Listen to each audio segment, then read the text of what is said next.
This is one of my favorite times of year. We do this 4 times. We do this at the end of every quarter, basically.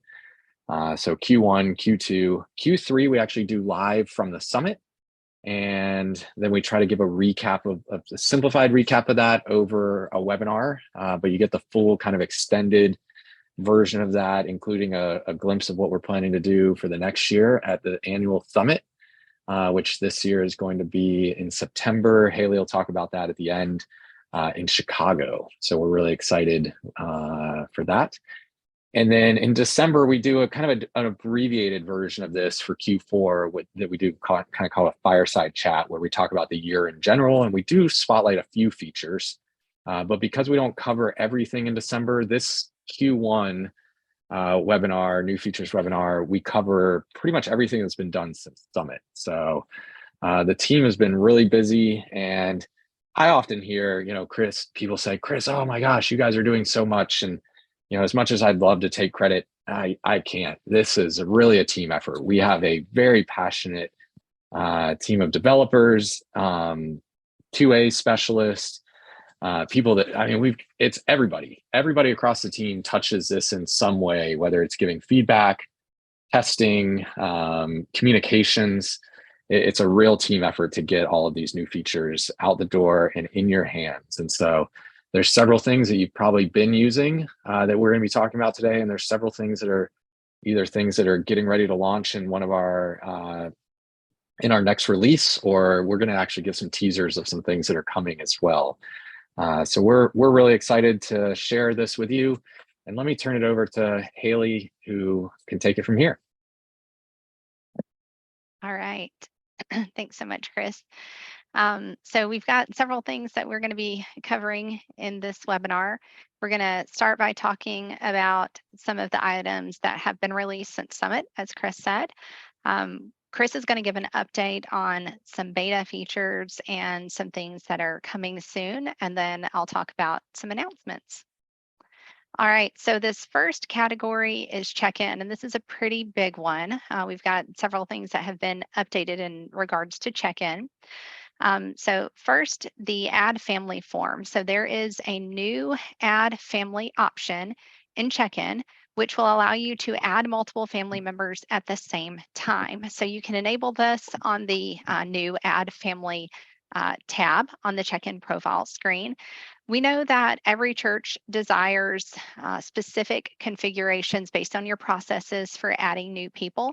And thanks to the feedback from our partner churches after we initially rolled this out, we believe that we have addressed all of the unique cases so that you can limit and require certain fields while not impacting the ability to quickly add a new family. So thank you for your patience as we worked through some of the complex settings to make sure this is just right for everyone.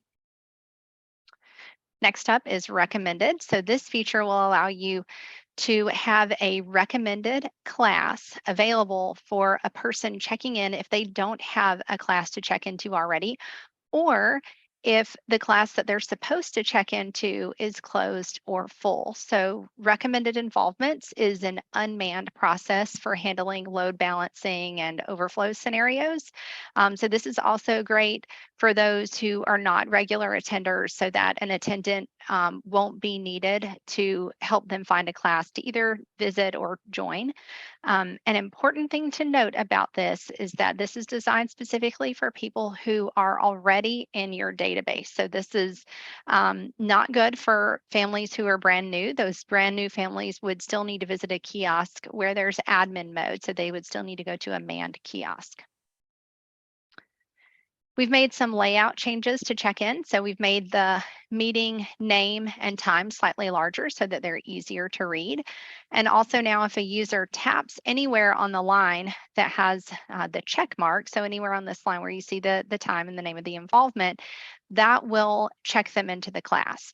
And so that's really helpful because a lot of times parents are wrangling their kids while they're also trying to check those kids in.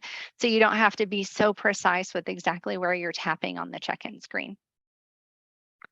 And testing mode. So as always, you may test check-in for any specific day of the week. But now we've made it really obvious with that red banner on the left-hand side of the screen so that you know that you are in check-in mode. So the testing mode is always, did I say check-in mode? I meant to say testing mode. So the testing banner and the date will always appear on the screen. So it's less likely that anyone is going to forget that they are in testing mode. And of course, this can be toggled on or off in your profile settings. Another really exciting check-in feature, you can now build your own custom labels. So if you want to resize the text, change how things appear on the label, you can even get creative by adding a logo or other design elements. A great thing as well is that you can set which labels print by check-in profile. So that means that you can have different labels per ministry area, per campus, per event. So you can get really creative with them. Building check-in. So this was a little known feature. It was always available on Legacy Check-in, but now it is fully supported on our browser-based check-in. It's a great tool if you have a children's area, maybe a children's play area, or a gym or sports facility for which you want to track access via TouchPoint. So you can see here, this is the attendant dashboard. We also now have a check-in activity log. So it's a new log that tracks check-in stats for when you need to answer the question, who checked in when, or how many people have checked in during a certain window. So we've got the date and time stamp information, the name of the person who checked in, where they checked in, and their attend type. And then of course, you've got the summary numbers on the right-hand side. And two additional settings, closed and full labels. So when a class reaches capacity, it will show a full label on the check-in kiosk. If a class has been manually closed on the check-in dashboard, it will show a closed label on the kiosk. So in either of those cases, people will not be able to check in to the class. But in admin mode, the class will show, and the labels will still be there, but they're just for informational purposes only. But the admin can check someone into those classes. And then we also have a classroom sign-in sheet available. It's available from the blue toolbar. And we've got a couple of check-in profile settings that I want to talk about. So you can disable the reprint labels option. So as you know, when configuring check-in, you can access the check-in profile, and it has several different tabs. So on the printing tab, you now have the option to hide the reprint all labels checkbox when a person is checking in. We can disable uncheck-in. So this is on the security tab. There's now the option to disable someone's ability to uncheck their check-in. So if they have already submitted their check-in and already printed their labels, then you can disable the option for them to remove that check-in. But of course, this can be overridden if you go into admin mode. And then allow reprint code. This is also on that security tab. You now have the option to reprint the labels for a person while in admin mode, and it will reprint the last used security code for the family. And then the location label dropdown. This is on the printing tab. You now have the option to select per profile when the location label prints. So the default is for the current behavior to work, where a location label prints for guests. But if you'd like a location label to print for everybody, or if you'd like a location label to print for nobody, you can now choose that. And then the check-in settings refresh. So we made a change so that if you update any settings on the check-in profile, all you have to do is refresh the browser for check-in, and it's going to pull in any of the new settings. So it's very helpful if you are testing new features, or when you want to change the admin pin on the fly. There should almost never be a need for you to have to log out of check-in and log back in. That means as we update our features in the future, there's nothing that you need to do except for enable them if you choose, and in your own time. And I'm going to cover a couple of things on the check-in dashboard, and then I'll turn it over to Chris. So this is on the classroom dashboard. So there is a new admin setting called Show Code on Classroom Dashboard. And so if you'd like the child security label to show on the details section of the classroom dashboard, then you can toggle that setting to true. And then also on the classroom dashboard, on the way. So as we can see here, this church likes to see when someone has checked in and when they are on the way to the class. So when they have not yet made it to the classroom. So that's where we have the section on the way. So if you want people who have recently checked in to automatically show as present instead of on the way, then you can toggle this setting to false, toggle the on the way setting to false. All right, so I'm going to turn it over to Chris now. Yeah, Haley, as you were going through that, it reminded me there's one other thing we didn't mention, which there is a new version of the check-in printer. There's actually been several released since Summit, but if you have not downloaded and installed that, we highly encourage you to. It is addresses a number of items specifically related to Java and making sure it runs on the latest, so it's secure and you don't have to worry about those Java updates messing you up potentially. So a few other things I'll mention here, and I'll blow through these because this is a lesser used feature, but if you're using our ticketing feature, we made a few enhancements this fall. Number one is a new ticket sales report. It has a really great search engine built into here and an export feature. So if you're running an event with multiple dates or you need to look up specific scenarios of tickets, you can easily search for those and export those as needed. Along with that, when somebody is purchasing tickets, we now both show the ticket details on the confirmation or on the actual checkout screen, as well as have the ability for somebody to change those seats and go back to the ticket selector, similar to what you'd expect in like a Ticketmaster. And then thirdly, on the final screen, once they have purchased those tickets, they have the ability to print those tickets right there on the spot. That's the same tickets that will be sent to them via email in the confirmation email. So those are a few enhancements to ticketing. Next are some finance related things. Oh, translations real quick. If you're not using our translations, this is basically the ability to rename certain tabs, certain buttons, certain features within the system.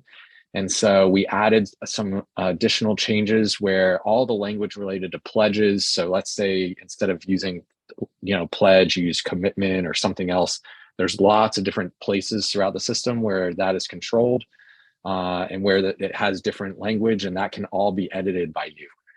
Campus was already something that was editable, but we found a few places where it wasn't translating that label everywhere. And then the recommended feature that Haley was talking about is now translatable as well. And so we're going to continue adding that ability. So if you have things that you want to use different names for, do let us know. We probably every quarter, we're going to be adding a few new things. And so it's easy to go in there and kind of change a few all at the same time. If you have things that really need to be done, let us know, and we'll try to sneak those in. But the translations feature, if you're not aware of it, there's all kinds of documentation on how to use it and a whole list of all the different things that you can basically change the nomenclature for. Next is some finance things. And the first of those is TouchPoint Giving is live. So if you haven't seen this or heard about this, we now, through our new parent company and our merging with the Give team, have both front end and back end of giving, which has some really great benefits. The first and foremost of those is going to be a much simpler reconciliation process. And so some of those changes you've actually seen across the board for all of our churches. Haley, if you could go on to the next slide here. So simplified reconciliation, that includes automatic reversals. So if you have an online gift that doesn't process or gets rejected by the payment provider, by the bank, whatever, those reversals are going to pull in automatically, which saves your finance team some manual work. There's some new reports that are in the works and some additional things as well that are coming to TouchPoint Giving. And it just really will create a much more seamless environment, being able to control both sides of the front end and back end. From a support standpoint, we have more transparency and can provide better details on why a gift may or may not process. So that is live. And some other finance related things. First is that we have a new check scanning software. So if you haven't downloaded that, this is now no longer dependent on Java in any way. Unfortunately, the check scanning driver is dependent on a PC. So it is still dependent on a PC to use. Thankfully, most finance folks prefer PCs. But this also adds some new features there. If you haven't downloaded this, we'd encourage you to check that out. And this pairs nicely with many of our existing features, but a new feature that we launched earlier this winter, which is scan and deposit. And this allows a finance team to basically scan your checks right into TouchPoint. And with a click of a button here on the bundles page, you'll be able to deposit those checks right to a Cass bank account. And this is part of our new parent company has a bank as well that's a sister company to us. And because of that, we've been able to establish a secure connection with them and pass all that information right over to Cass. Really simplifies the deposit process and can save your finance team a number of steps. So if you're interested in checking out that feature, please do email support. They can get you more information. But it really simplifies the check scanning and deposit functionality there. Next is that we broke out what we previously called the reconcile report into its own settlements report. So it saves a few steps on the reconciliation process. This is available for all payment processors. And I'm going to be talking later at the end about some things that are coming where we're taking this to the next level, and you won't even need this report because of some ways that we're re-architecting some things. So very exciting things to come here that will even further simplify the reconciliation process. And a few other things are that if you're using pledges, we added a new way to basically bundle or group pledges, the funds that can be given to under a pledge. So let's say somebody makes a pledge to one pledge fund. You can have gifts made to any of those different funds that are designated in that grouping between a certain date, a start and end date, show and count towards that pledge. So that is an enhancement, new feature there. And then the next thing here is a number of other just simple finance related items. So the first of those is that if you have donors that give only non-tax deductible gifts, or that have made a pledge but have not made a gift, there's some settings that will allow you to print statements for those people. Traditionally, those would not have printed unless somebody had a tax deductible gift. But now you can print statements for people that have only made those gifts if you would like. Similar to how we have special URLs, it will allow you to set the fund, the frequency, and the amount. You can also set the default note if you have notes turned on for a particular fund in designating in the URL. And so this is kind of an example of how that would be done, but you can follow the example in our documentation as well for the additional fields like fund, frequency, and an amount. And there's a new search builder condition for finding people first recurring gift, basically. And then I think the last thing, two more things. We enhanced the Sage Intact integration with our partner Baker Tilly. And lastly, there was previously, whenever you disable a giving page, it will default to the default giving page. We had a church accidentally disable the default giving page. That is no longer allowed. So we put that safeguard in place, basically. A few more things here. The volunteer tab got some enhancements. We have some new search builder conditions. So just about everything on that page can be is searchable now with all kinds of different criteria. If you're using Ministry Safe, you are aware that Ministry Safe asked a few additional questions on the background check process. And so those questions have been added in our integration to ensure that you can get the best possible background check available for a person. We tweaked the permissions to give a few more options, particularly around if you're uploading documents on that page, and tweak some of the other permissions to make a little bit more sense around volunteer tab. And then PMM, we had some churches that were either new to TouchPoint or had a previous PMM account that wasn't linked into TouchPoint. And so we made some updates there to try to basically eliminate any of the potential issues that could be caused from duplicate accounts related to running background checks. So your background checks should be running very smoothly there related to Protect My Ministry. And one more thing here I'll mention, media and resources. If you haven't seen this, the back-end management of media and resources got a whole overhaul. And so it should be much easier to manage and access your resources. A few things that I'll note, if this is a feature you're not using, I would highly encourage you to turn it on. It does need to be enabled in the admin settings. You do have to have a role in order to see this functionality. But this is actually going to be the base for the new mobile app. And if you didn't see our webinar in December, we did give a sneak peek of that. I will be talking about that for a few minutes, but we won't be showing that right now. We'll be talking about that on one of our future webinars. But the new mobile app, instead of managing your videos, your live stream, any of your resources through a separate portal, all of that is going to pull from here. And so you'll see here that now each media file or each resource actually has a type. And so right now, if you logged into your system, the only one you're going to see is Freeform, which is kind of our legacy way of managing resources. But as we enable mobile app 3.0 for each church, as they're ready to start setting that up, and you'll start to see all these new media files. And we're finalizing right now the support of that on the resources tab. And once that's live, we will be releasing all the different media types to all of our churches so that they can use it regardless of whether you're ready to go live with the mobile app or not. But this will basically support lots more options for video, for live streaming, for audio files, for attachments, web links, all kinds of stuff. And this will pull seamlessly into both the resources tab on a person's profile, as well as the mobile app. And it integrates into TouchPoint sites where those files, if they're not restricted, can also show up on your website seamlessly, all managed from one place. So we're really excited about that. And Haley, let me turn it over to you for a few more things. All right. So first, we have updated the layout of a person's system tab where the admin goes in and assigns the user roles. So it includes a new column-based layout, as you can see here.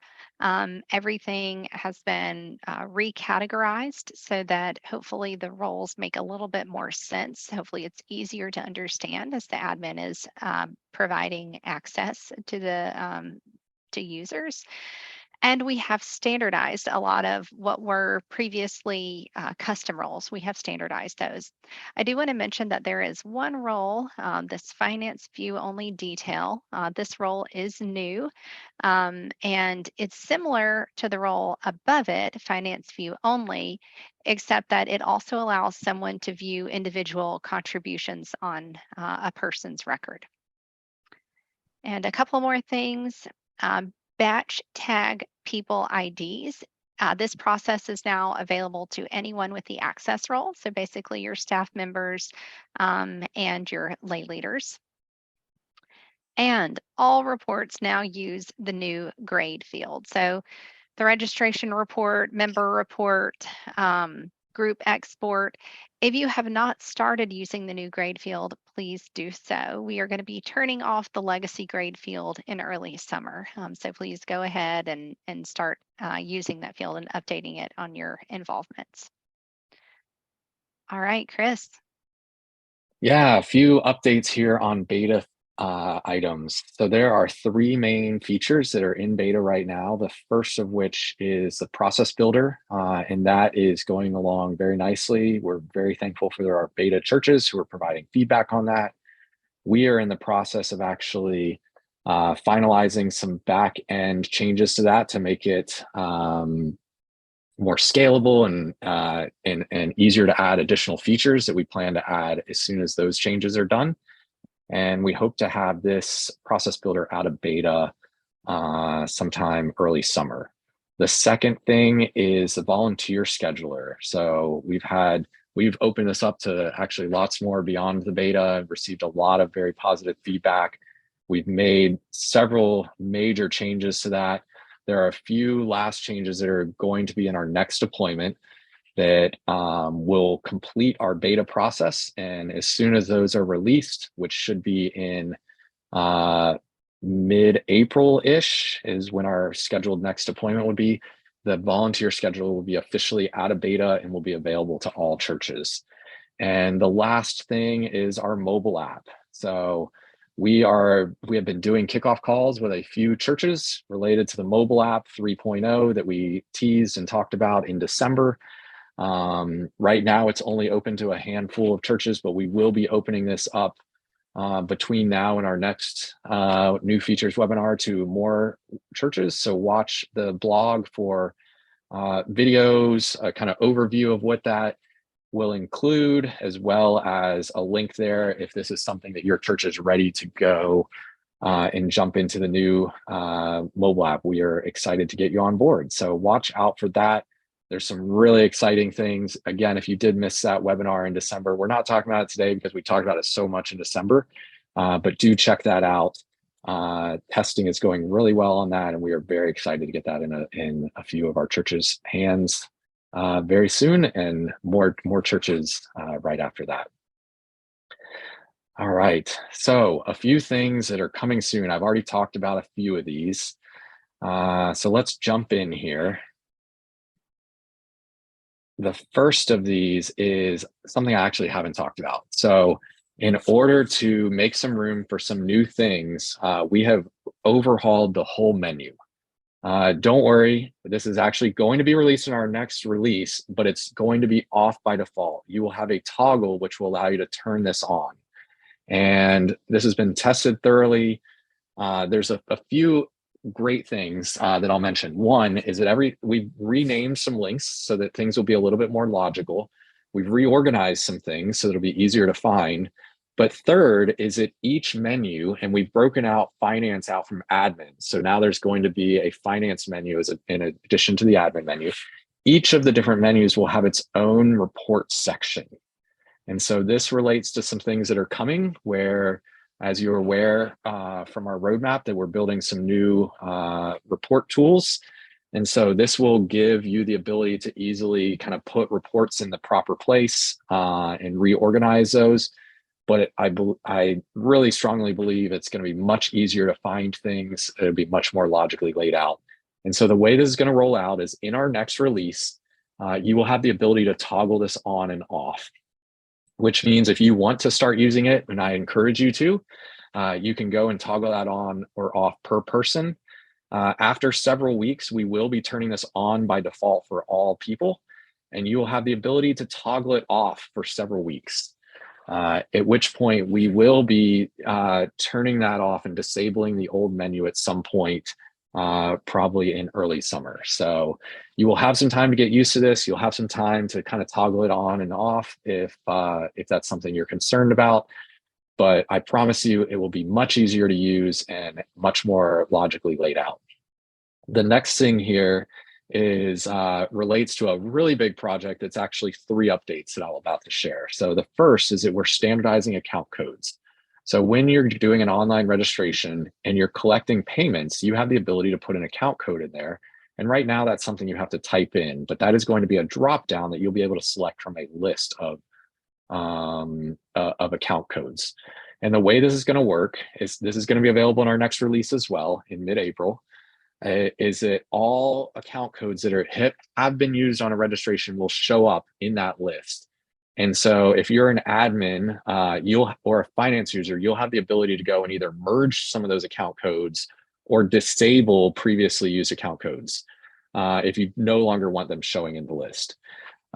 You will have the ability to delete them, but we don't encourage you to delete them unless there's really a mistake and you don't want it. You can disable them if you no longer want them showing, or you can merge them, which is great if you have things, somebody put it in one way and another person put it in a different way, but you wanted those are truly the same thing. So on the back end, that will all be managed and cleaned up seamlessly for you.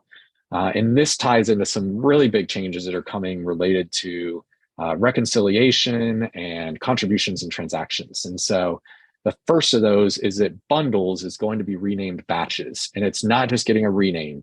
We have completely revamped the user interface on this. So it's much easier to enter gifts, edit gifts, manage gifts. And the biggest change is that this is going to be done in kind of two phases. The first phase of it will be a whole UI interface overhaul. And then the second phase of this is that ties into the next piece that I'm going to talk about, which is that contributions and transactions are all combining into one place. You're probably aware that not all transactions are contributions, not all contributions are transactions.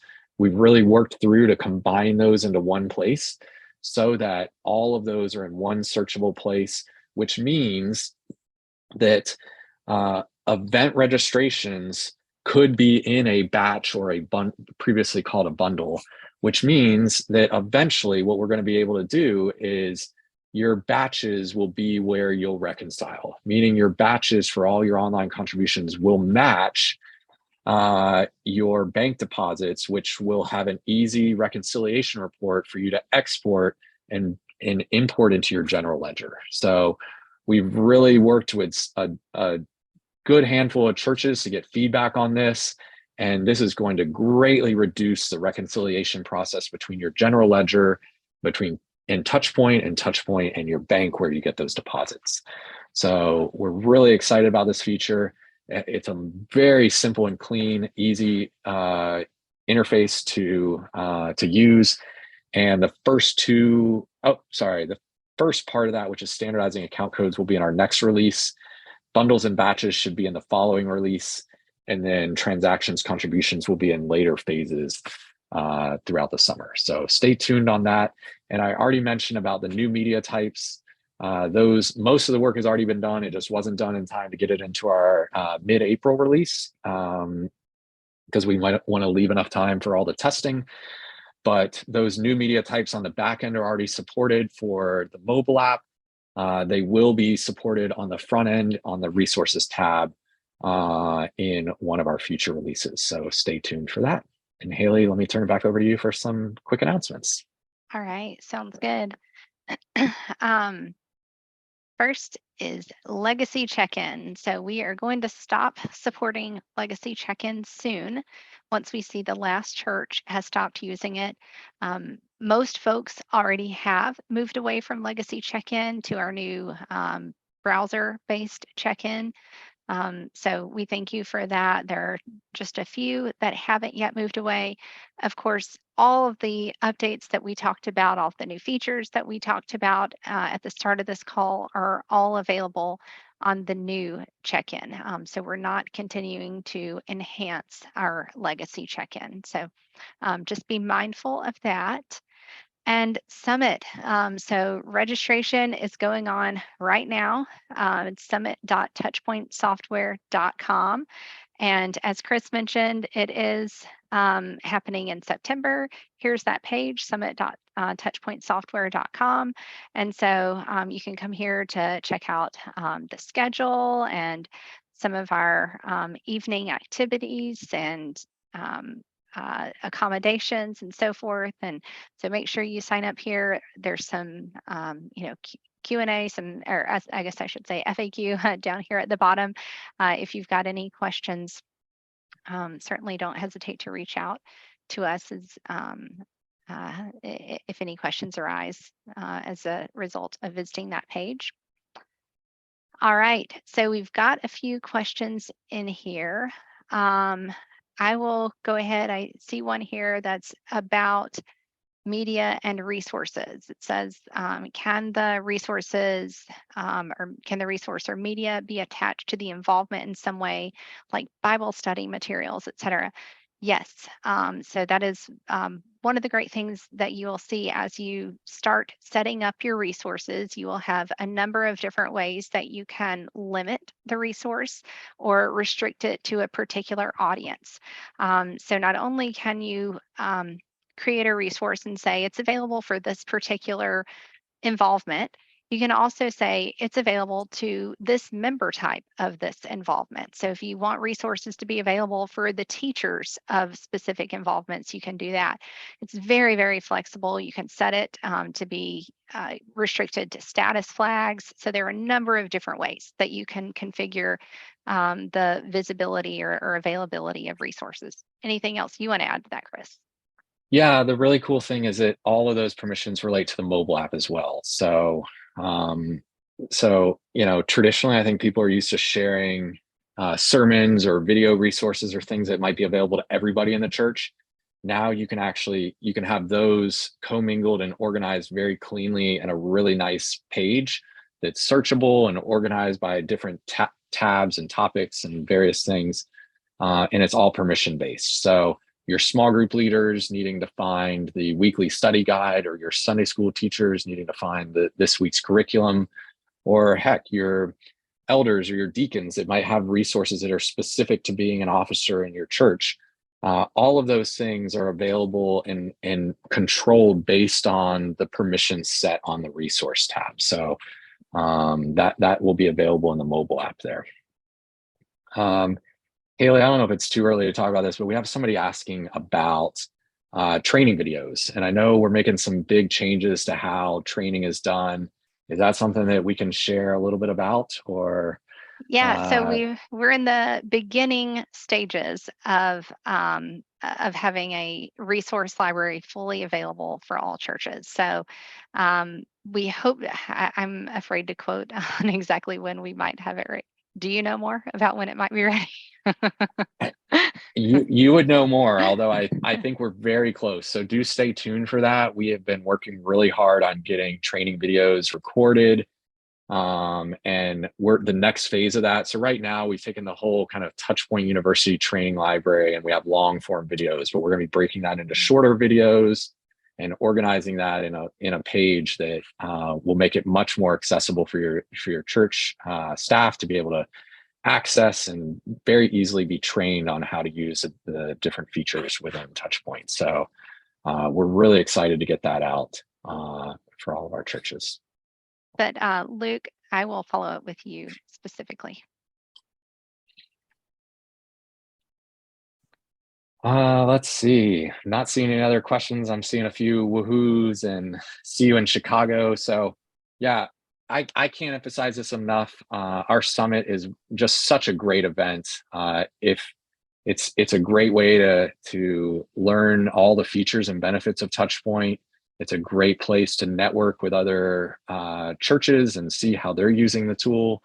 We also have a lot of fun together. This year is going to be in Chicago. We have some really great events planned, but it's just a great time together to learn, to challenge one another, to grow together and become stronger. So we're really excited about that. Somebody is asking about the chat feature. So it's anonymous, so unfortunately I can't follow up with you. If you send in more information, I'm happy to follow up. We did have a chat feature that was in beta on our 2.0 app. We learned some things from that and basically improved upon that in our 3.0 app. It will be available as a feature in our 3.0 app. And so that's the update on that. I can give you more specifics if you want to reach out directly or give information here. But there will be a chat feature available in the 3.0 app that has some really cool features.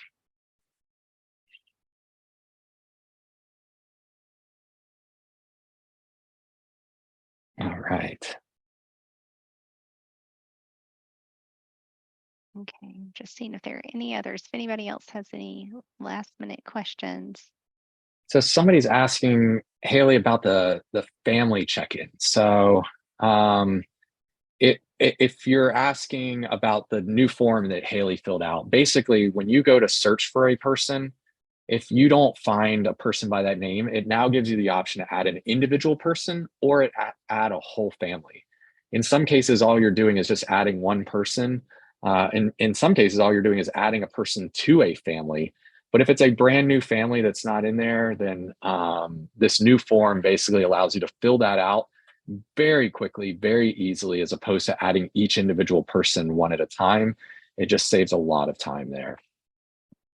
And And a follow-up question about chat can I I wanted to share this help article oh, real fast to help that person who is asking about it.